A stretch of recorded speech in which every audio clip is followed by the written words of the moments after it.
Vă salut, dragii mei! Bine ați venit pe canalul meu! Astăzi vă invit să facem împreună o ruladă superbă de vanilie cu un mus aromat de zmeură. Haideți să începem!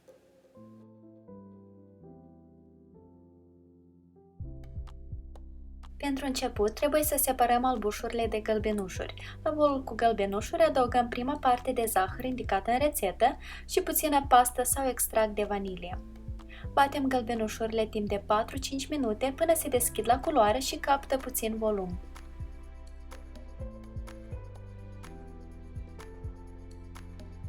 După care adăugăm laptele și uleiul vegetal și mixăm pentru a le incorpora.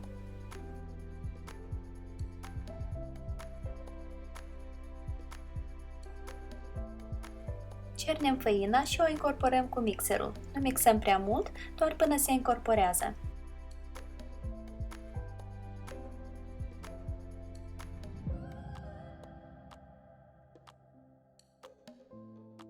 Lăsăm această compoziție deocamdată deoparte, iar la bolul cu albușuri adăugăm sarea și sucul de lămâie.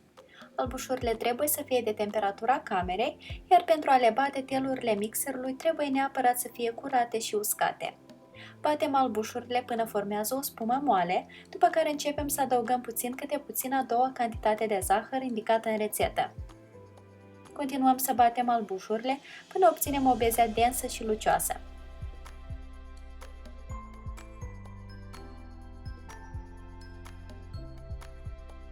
Cam așa.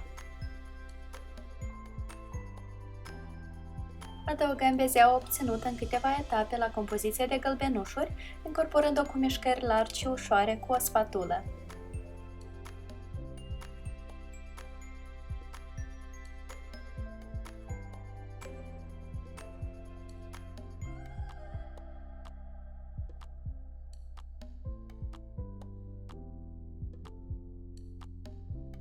Transferăm platul obținut pe o tavă tapetată cu hârtie de copt și îl distribuim pe întreaga suprafață cu o paletă.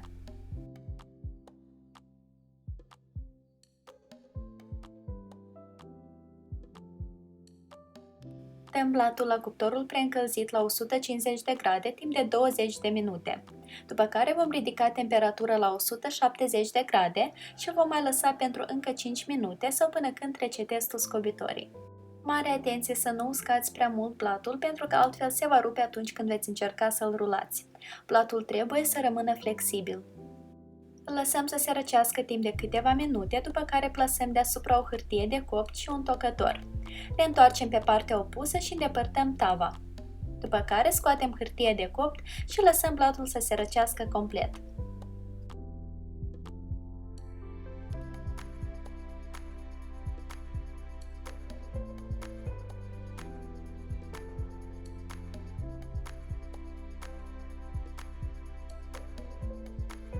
Pentru mus vom pregăti mai întâi piureul de zmeură. Punem zmeura în vasul unui blender și o blendăm timp de câteva minute.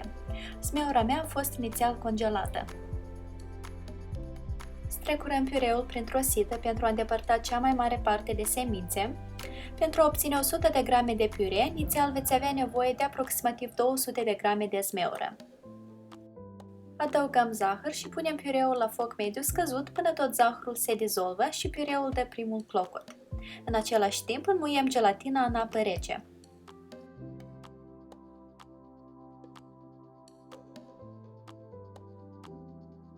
Stingem focul și adăugăm gelatina hidratată și scursă bine de excesul de apă. Amestecăm activ până toată gelatina se dizolvă complet, după care transferăm piureul într-un bol și lăsăm să se răcească. Între timp vom bate frișca rece de la frigider împreună cu puțin zahăr pudră. Puteți adăuga și puțin extract de vanilie. Batem frișca până obținem vârfuri moi.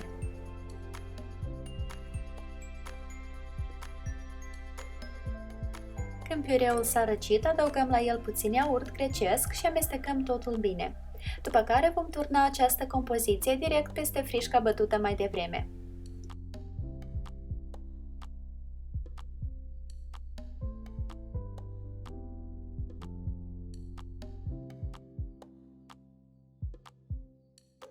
Amestecăm activ până obținem o compoziție omogenă. La această etapă musul are o consistență un pic cam moale, așa că eu l-am dat puțin la frigider pentru a se prinde puțin înainte de a-l distribui pe suprafața blatului. Când musul s-a prins, îl distribuim și nivelăm pe suprafața blatului, lăsând puțin spațiu liber la marginea de sus. La dorință puteți adăuga și puțină zmeură proaspătă deasupra musului. Iar acum vom rula blatul, atent îndepărtând hârtia.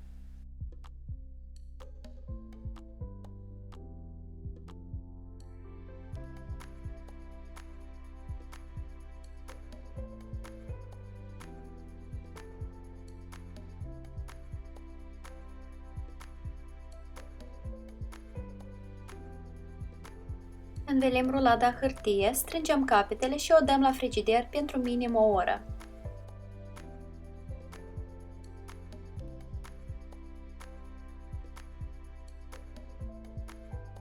După ce a stat la frigider, o putem scoate din hârtie și să tăiem câte o felie de la ambele capete pentru un aspect mai îngrijit. După care o putem decora. Eu am presărat rulada cu zahăr, pudră, am decorat-o cu fistic măcinat, smeură proaspătă și ciocolată albă răzuită. 3 arome care se combină foarte bine împreună.